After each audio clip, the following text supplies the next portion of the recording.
This only needs to be up here, not. Hey, welcome back to Gordon Bennett TV. I'm your host, Regan Tetlow. I've got Sam Parks with me and Johnny Petrehn. Welcome, guys. Thank you. Welcome to the studio. Don't forget that mic, Johnny. So what's been happening overnight? Well, overnight we've got all the action this morning, but now we have our leaderboard. Let's see what we've got. Currently, 5th place, Great Britain on 945 kilometres. USA 2, 960 in 4th. Spain in 3rd place, 969. USA 1, 2nd place, 1042. Still out in front. France 1 on 1,063 kilometres. Landed already. We've got Swiss 1, Poland 2, Lithuania, Germany 3. It's all getting very exciting, gentlemen. It very much is. It's going to be exciting to see what happens in the next 2 days. Yeah.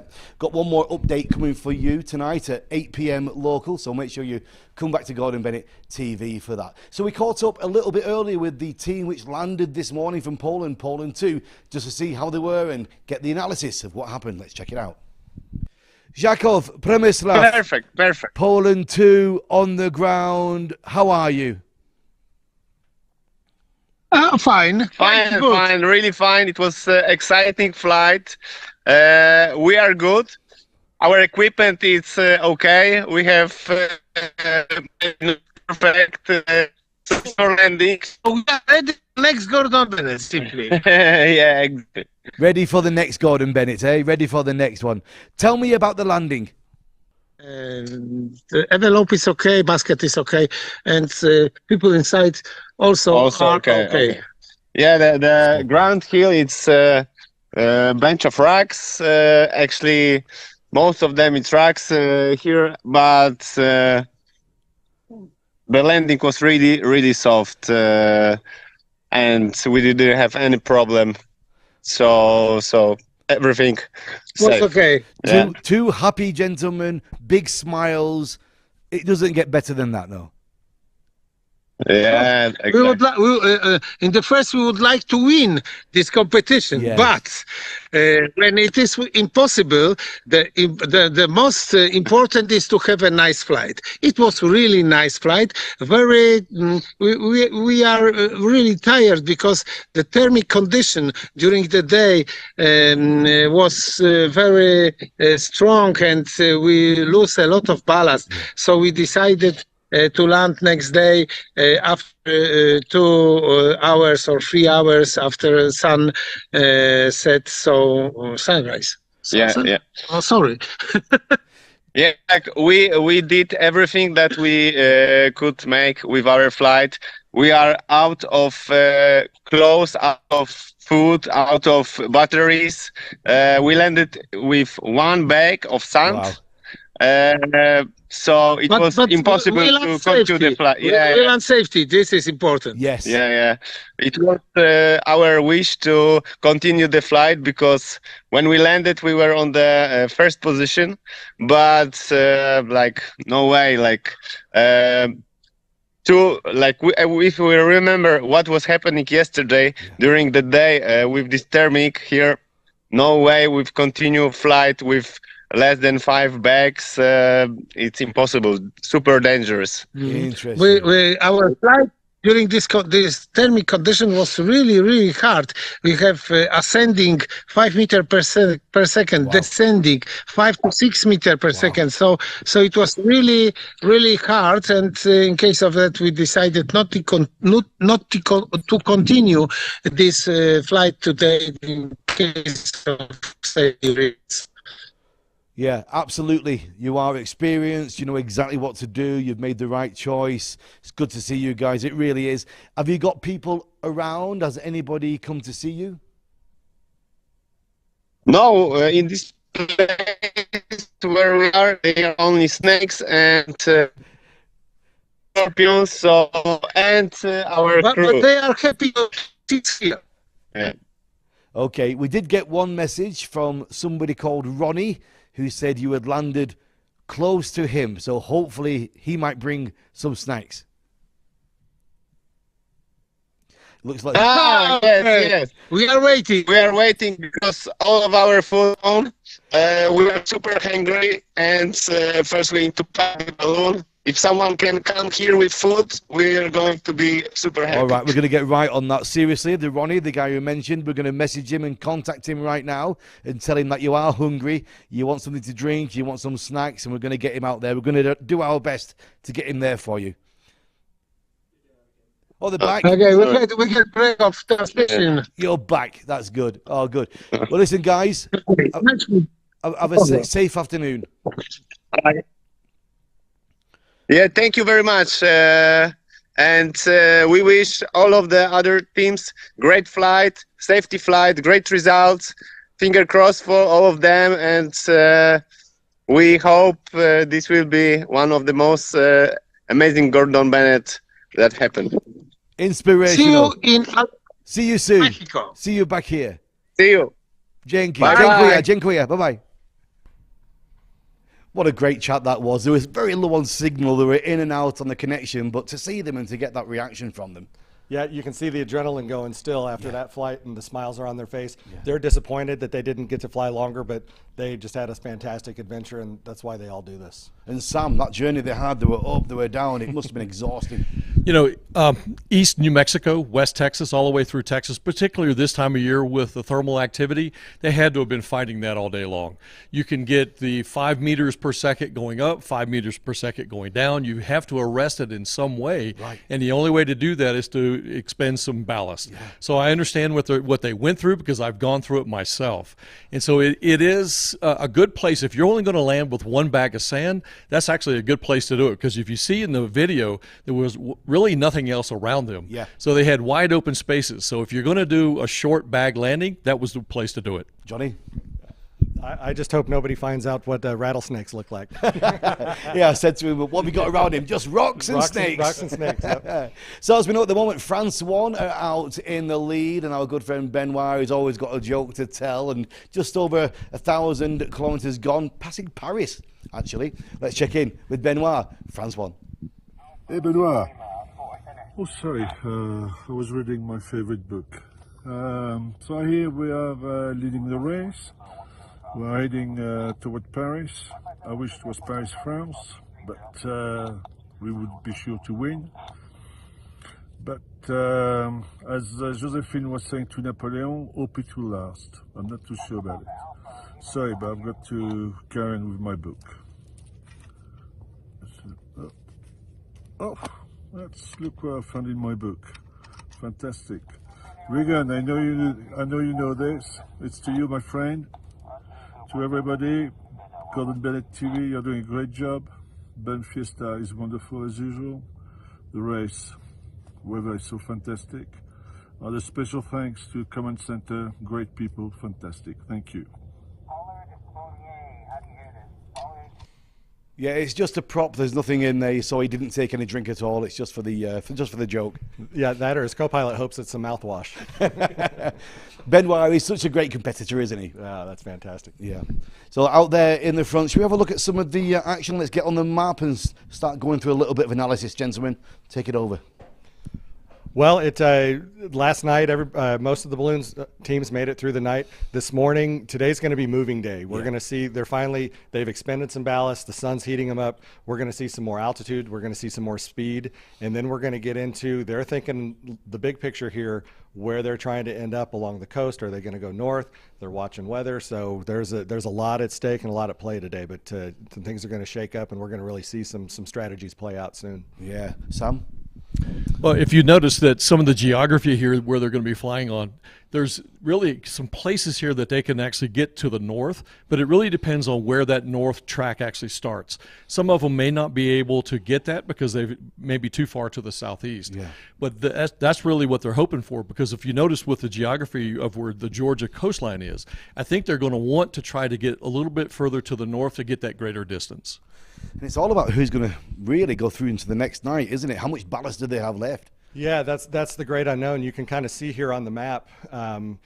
by tomorrow evening, if those teams that have the sand and the speed, they could potentially, they're looking at making a run at the coast anywhere, Savannah, Georgia. And as you can see, the yellow indicates the distance. So that's the furthest distance. So if you can, the more north you can jockey, Charleston's better than Savannah. So you're going to see if they're adjusting today, their heights and altitudes and directions and speed are all dependent. They're all going to start fighting over if they can get to the coast, and then they're going to think about who can go further up. And we're also paying attention to some moisture and some weather starting up in the Gulf, but we're pretty confident that doesn't have anything to do with the flight, and that won't affect their strategies right now. And quite a few of the teams up at altitude at the moment, up in the cold, 12, 13,000 feet. We've got a picture through from Spain, actually. Have a look at them there in the basket, smiling away, but obviously very cold up at the top.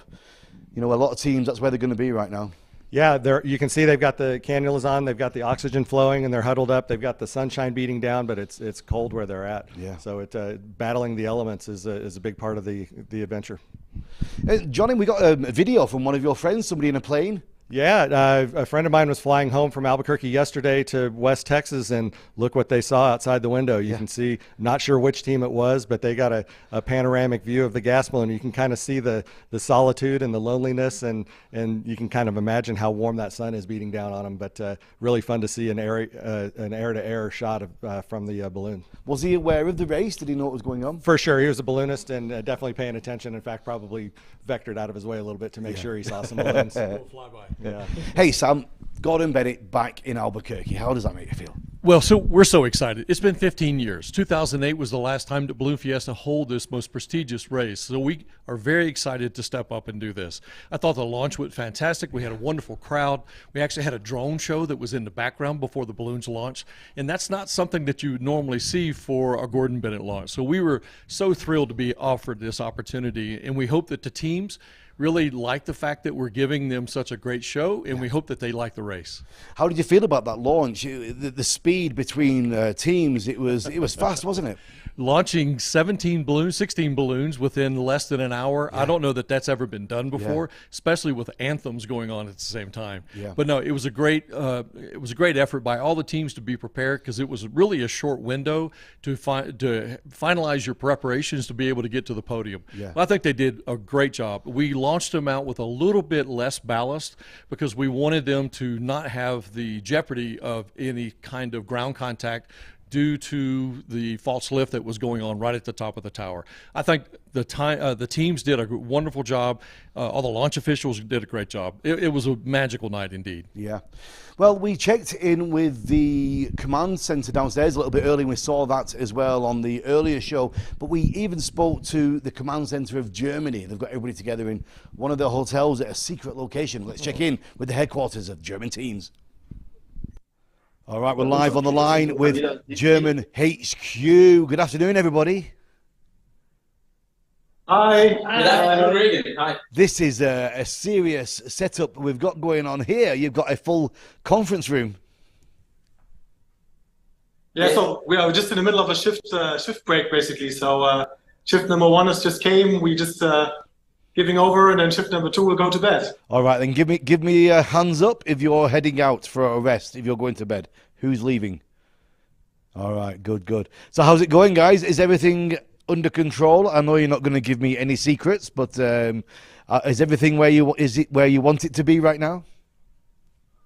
We can talk about tactics. I mean, everyone knows we want to go to Hawaii, and we are still on track. That will be smooth. So yeah. All right, and has anything changed in your plan over the last few hours today, or is everything as it should be?